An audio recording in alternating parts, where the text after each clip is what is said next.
Hey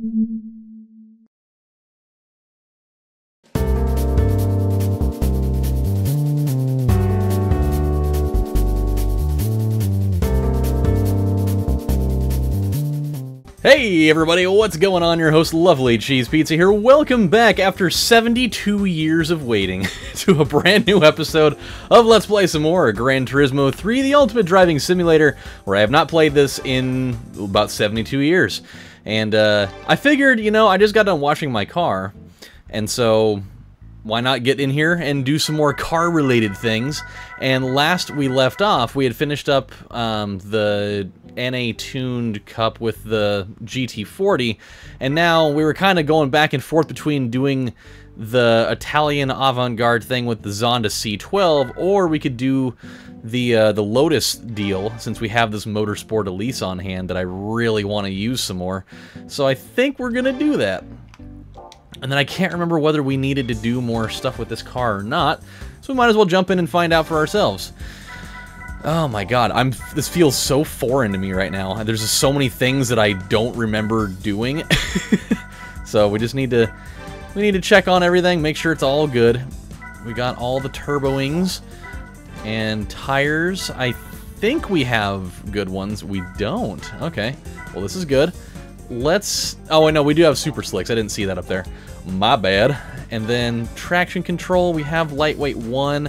I don't know if I want to use 2 because it'll make the car too floaty because it's already pretty light. So I say, just to be on the safe side of things, because I don't remember whether this is I don't remember if it's a like a tournament style one or not. We're gonna do an oil change because, well, very much unlike my Volkswagen Jetta, it is not one that you change the oil every 10,000 miles. So we're gonna do it the old-fashioned way and just do it really quickly. Now, here it is, the old... Oh, so it is a tournament-style one. I am glad that I did that. Really? This is what we start on, huh? Yeah, that seems perfectly acceptable. Good. Let's do the longest freaking race ever devised for my first experiment back out on the circuit. That's just great. By the way, we are... Like, counting this episode, we are 1 episode away from tying the longest... Oh, it's only 10 laps. Never mind. I totally thought it was going to be like 20 or something. We are 1 episode away after this to tying the record for my longest series ever done on this channel, and I'm so excited for that. I've been wanting to get in here so badly lately to be like, man, I want to break my own damn record. So it's gonna be really cool, man, and we'll be doing it to the tune of doing another Lotus race. So that's pretty awesome. I'm super down with that. And then you know, we'll finally do the thing that I thought for a while would never be done, and then we still have like another 50 or 60 episodes to go. That's the craziest part, is there's so much more left of this series, and I'm not even doing arcade mode. That's the even wilder part here, is I'm not even going to be doing that, so I'm not even doing a technical 100% run of this game. I'm just doing simulation mode. So, but I feel like we'll have done this game more than due diligence by it, you know, getting simulation mode done, because it's fucking long. It's so long. Oh boy. Okay, here we go. Dude, I feel bad for people who have to work like service jobs where they're driving delivery trucks. Like, we've got, okay, so we have guys, you know, we have guys that are delivering stuff from like UPS and FedEx all the time, and they're always coming in and they're just like dripping sweat and they're parched all the damn time. We're like, just off of curiosity, how hot does it tend, like, how hot is it in the back of your truck when you're freight out of there? They're like, dude, it's so bad. Because I guess there was a story in the news that just happened semi-recently, within like the last like week or so, of a delivery worker. I think it was for USPS, and they basically died in the back of their truck. Like, I don't know if they got like locked in the back of it while they were, you know, trying to, you know, get some stuff out of there, and they ended up just getting caught in there and ended up, you know, dying of burning to death, or if it was like from dehydration and like heat stroke or something, or what. But when they opened up the back of the, when they, like, you know, measured the temperature in the back of that rig, it was like 100 and it was like 157 degrees or something like that. And that's like, dude, that is like 50 degrees hotter than being inside of a hot tub. I mean, that is way beyond what's acceptable, man. And so we're like, is it like always that type of temperature in the back of your car, you know, during the summer? Like, yeah, pretty much, man. It's really bad. This guy was like, you know, it got to be 148 back there for me yesterday. He's like, I no joke, I drank 4.5 gallons of water and I never went piss once. Not even once. It was like my body was soaking it all up like a sponge. And I mean, you think about like all the articles of, you know, people getting like, you know, getting drunk off of drinking too much water. 4.5 gallons is ludicrous for the amount, for like water intake by a single person in a day. That is so much. But due to the amount of how much he's sweating, like, it's just like, it's like his body just has it on like constant pass-through, like, man, I'm dumping this shit out as fast as I'm taking it in. Just give it to me. Just put me on like a damn IV. Or just start dumping it all over yourself. I'll just start absorbing it in through all the pores. You know? Okay, this is now a two-man race. It's green versus blue. I'm digging it. Speaking upon which, I was looking at some other potential races to do, and I saw one of the ones we could do was the Tuscan Speed 6 race. And so I was looking at you know, at the different colors for the car that you can buy, and they have this really awesome and gorgeous like pearlescent green and blue paint job on it, and I need to do that. Once we get done with this Cup race, we will go out and buy a Tuscan Speed 6, and we will do that challenge next. And then I will probably have forgotten all of that by the time we get to it, because it'll be like next November by the time we get there, at the rate that I'm, you know, doing these. It feels good though, man. I don't feel like I've, you know, lost too much out of the old skill pool here. Knock on wood. But yeah, dude. So it's all good. I have a story for you that I saw written down on my notepad that I was going to talk about like probably 5 months ago, but I never got around to it. And it's a local story. You fucking curly dick, get out of my face. So it was a local story, and when I read it, I was like, this is the most fucking Corvallis student of Oregon State University thing in the world. So, oh man. So apparently, what happened was some Oregon State University freshman decided, and I'm assuming he had to be drunk because there's no other situation in which this makes any sense. He drove to, I think he drove to like Newport or like Seaside or something. I don't know. I don't remember if he even left Corvallis. I couldn't remember. He went to a hotel and he kidnapped the girl at the front desk. He just kidnapped her. I don't know if he did it at gunpoint or what, but he totally just walks in there and he takes her hostage. He goes and throws her in the backseat of his car, and then it's like he totally had no other plan after that. They literally drove around for 90 minutes, just an hour and a half, of just him just driving around with her. I don't know if she was like bound and gagged in the back seat, or if, you know, he was torturing her by making her listen to, you know, Daniel Powder's Bad Day, or, you know, maybe Daniel Bedingfield's Just Gotta Get Through This, or whatever. But they drove around for an hour and a half, and then he just, I don't remember if he took her back to the hotel and just dropped her off, and it was just like, well, have a nice night. Or if, I think he just like, no, he went and just like randomly dumped her off in some random ass neighborhood, and then he left. That was the whole thing. And then like, there's nothing else after that.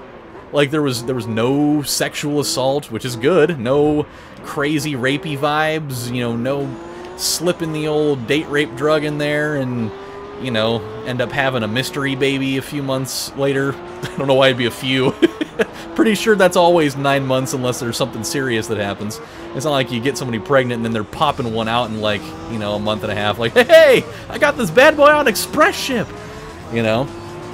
But that's just, it's such a weird story. Like, you know, how often do you hear about somebody that goes and kidnaps a person and then just drives around with them in the back of the car for a little while, and then they just go and just drop them off somewhere? Like, all right, well, see you later. I mean, it's just, that's so weird to me. What a strange fucking story. Okay, we have reestablished ourselves. This is going to be a dicey one, especially because we're getting into that territory where our tires are getting a little ripe on the back end there. But, we'll see what happens. I am exhausted right now. I would have figured by now I would have at least, you know, regained some of my energy. And I know I didn't lose that much when I was out washing my car, but Harrison he woke me up at 2:45 this morning. I had just gotten done watching some Yu Yu Hakusho a little while beforehand, and I'm blazing through that series right now. I'm not one to binge shows very well, but I started that, like, I don't know, like a week or two ago, and I'm like 40 episodes in now, which for me is pretty damn good. Like, I'm not the kind to, you know, binge 20 episodes in a day. Oh shit, no. Oh god, that's not good. Okay, well, we're only 5 laps in, so I can totally catch him. But, you know, I turned the TV off. I just finished my mac and cheese and my, you know, half of an, you know, Italian meat and cheese sandwich or whatever, and I was like, alright, I'm gonna call it a night. And I fell asleep, and I had been asleep for maybe 30 minutes. I mean, barely at best. And all of a sudden he wakes up and he starts fidgeting around, busts himself out of his swaddle prison, and he just starts crying. And so Michaela went out onto the couch. She's like, I really need to sleep tonight, so I'm gonna go sleep out on the couch. Can you take care of him? And I was like, all right, you know, no big deal. I figured, you know, I'll you know, get him. I'll just pick him up for a couple minutes, and you know, he'll calm down. I'll put him back in bed, and then I'll be off into dreamland having another dream about moving to Troy, Montana for some reason. I totally had a dream that, you know, Michaela and I and the kids moved to Troy, Montana, population like 2,800. We were living in this log house that was 2 stories, and it was like 5 bedrooms and 3 bathrooms, and it was like on like 4 acres of land, and we bought it for like $88,000, which is totally not even close. Like, I know in Montana, like their property tax is like almost non-existent, and you can legit buy houses that are pretty sizable there for like barely any money.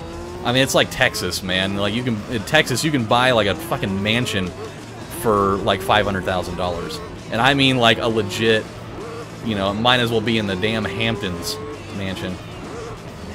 Okay, here we go. But anywho, so it got to the point he went into just like this full-on freaking just crying fit, like screaming, and I'm like, oh my god, this is bad. And like, I'm trying to console him, and it's not happening. It's getting worse and worse and worse. And so I end up panicking, and I'm like, oh my god, if I don't do something right now, everybody's gonna wake up and they're gonna be mad at me because I couldn't console him. And so I literally, in my stretch of panic, I literally was like, I gotta get the fuck out of here. I gotta get out of here. You know, I can't wake everybody up in here. And so I literally grabbed him and virtually more or less like went and almost sprinted out the front door and just ran out into the driveway, just trying to be out of the house for a couple minutes so that I could get him to calm down and just not alert anybody else inside. And so I got him to calm down. I was like, okay, gotta make him a bottle. I'm just gonna make him milk drunk, and you know, we're gonna do this whole carousel for a while. Got him in there and fed him, and then I got him to go to bed. And then 2 hours later, put the SpongeBob sign up there, 2 hours later. Had to do the whole thing again, because he woke up, and he was just like totally furious. Also, we totally broke this thing wide open. What happened? I just looked on my mini-map a second ago, and I realized that we're way ahead. Not that I'm upset about that, but what happened? Did the dude spin out? Or did he go into a pit stop? I didn't even see it on my thing, which I'm perfectly fine with. I mean, no big deal. I like having a... Yeah, he must have, because now the black guy that is there. Which, I mean, that just sounds colorfully kind of sort of racist. Oh, the blue guy's gone, the black guy is the guy that took over. Oh, jeez. Because, you know, that's not implying that black people don't know how to drive. I mean, I think they do, because they do. But yeah, dude, it was exhausting. It was no bueno. Okay, here we go. Also, super, kind of freaked out a little bit. I hope it just ends up being like a warning or something, you know, just kind of a, hey, we saw what you were doing there, and so don't do it again. So last night, I was just hanging out in my bedroom, and I was like, you know, I've been on this Dark Souls kick lately. Like, I really have been, I've been dying to play it, but I don't have it. I don't have the money to buy it on Steam right now, and my physical copy of the game was over here, and on my PS3, and so I can't play it remotely, because I don't have, I think remote play only works for PS4. So I was like, well, you know, I can probably, you know, find a copy online somewhere. I can download, like, a repacked version where it's been ripped, and you know, and it's just a simple install and whatever. And so I found one online, and I ended up downloading it through uTorrent. I mean, I've downloaded movies before that way, and, you know, no big deal. And so I was like, I'll do that, and I'll, you know, fiddle around with it. And I downloaded it, and I was installing it, and I did a little test run on it to make sure that it worked, and it did. And my mother-in-law was, her room was right across from mine. She's like, all right, I'm going to bed. I was like, all right, well, I'll see you in the morning. And I'm getting ready to put Preston to bed. And all of a sudden, I hear radiating from her room, hey, Adam, come in here real quick. And I was like, oh, okay. She never really calls me in there for anything ever. And she's like, hey, I just got an email from Comcast saying that they're, you know, that we committed copyright infringement. What's that all about? And I was like, what? I was like, what does it say? And it's like, you know, we saw that you were, that we saw that you downloaded Dark Souls, you know, over, you know, with such and such, you know, IP address over one of our networks. And it's like, okay, this is not good. And so I didn't read the rest of it, but I would assume it was just like, hey, you should not do that again, otherwise you're gonna get in a lot of trouble, so you should cut that shit out. So I was like, okay, well, I'm gonna go delete that, like, right now. More like I'm gonna delete it yesterday, because I'm not trying to get into, like, some huge legal battle, because that would be awful. That's, like, literally the last thing that I'd want, especially for a game that I literally own already, but I had it over here. It's like, man, that's stupid. I feel like people get away with that crap all the time. That's literally the first time that I've ever had any type of notification like that before. So, like, it made my stomach just drop all the way down into my big toe. I was like, oh god, like, I don't want to get in I don't want to get in trouble. Like, I don't want to get anybody else in trouble either.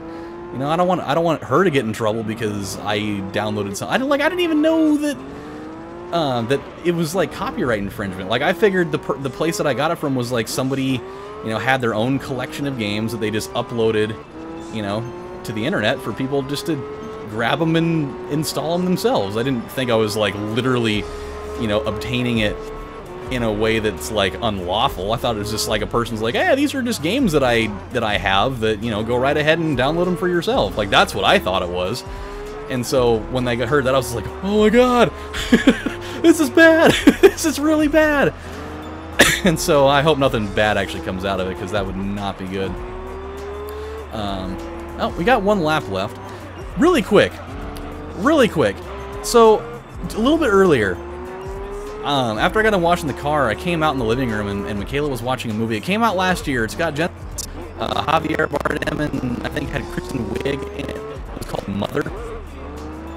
This weird ass movie about, I didn't get to see all of it. I only got to see, like, the last third, maybe.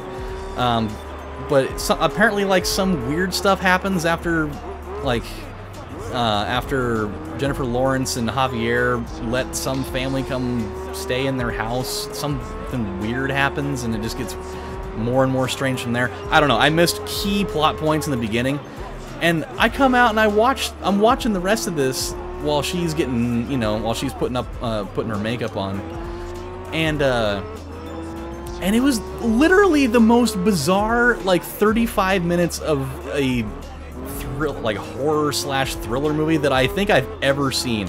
It was so fucking weird. Like, she's, you know, she's basically on the verge of popping out a baby, and Javier, I'm assuming, is some kind of, like, poet, because they kept calling him a poet, or some type of artist of some kind. And, like, all of these people are just, like, flocking to their house that's out in the middle of butt fucking nowhere. And it's like a cult. Like, they're all, like, obsessing over him, and they're, like, obsessing over her because she's, quote-unquote, the inspiration, whatever the hell that means. and like all these people just like flood in and they're like stealing stuff from the house, and they're like looting and destroying the house, and they're like rioting in there, and they're like tearing boards off of the wall.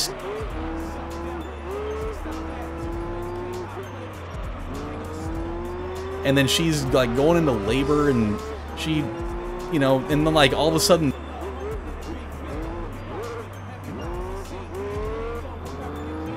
to bits, and then all of a sudden she lights the house on fire, and she's like, and then Javier, and like she dies, and Javier like takes her fucking heart out, but it wasn't her heart, and it was like the heart of the house, and it like the house burnt down, and it like restored itself magically. It's like, what the hell is happening in this movie?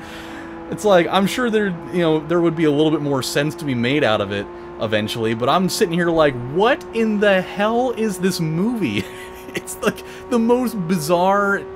It goes from being just kind of weird, like these people are in the house, and it's like, who the hell are you? Like, why are you here? Why are you in my house? Can you please leave? And they're not doing it, to all of a sudden, it's like just this crazy cesspool orgy of like 300 or 400 people that are all just like drinking the magic Kool-Aid, that all go into this like crazy fit of like possessive rage. It's just, I don't even know what to even... It just doesn't make any sense. Oh, man. I mean, one thing that happened, and like totally came out of nowhere, is like there's a part where... Oh, I forgot to mention this part. Spoiler alert. It came out a year ago. If you haven't seen it, then whatever. You know, if you were not wanting to hear about it, then, you know, you should just plug your ears anyways or whatever. But there's a part where she has the baby, and like her and Javier get in an argument, and she's like, you're not taking the baby from me. And he's just like, so he's just sitting there, and she ends up falling asleep, and he takes the baby out into the main room where everybody is, and then they fucking kill the baby. And then people were eating it. It's just, I don't understand. The movie is just out of fucking control. It went from 0 to 7,000 so remarkably quickly. I don't even remember whether I even saved this game or not, so I'm going to do it again. It's just, oh boy. By far one of the most batshit bizarre movies I've ever seen. So, there you have it. Oh, no you don't, computer. You are not going to restart on me without my permission. Whew. Alright guys, well, we're going to stop right here. When we come back on the next installment of Let's Play Gran Turismo 3, the Ultimate Driving Simulator, it will be the record-tying episode, episode number 142, and we will do another race here with the Motorsport Elise, and it'll be awesome. We'll have more stuff to talk about, but until then, my friends, this has been your host, Lovely Cheese Pizza, saying thank you guys for watching, and I will see you next time. Have a good one, everybody. Bye.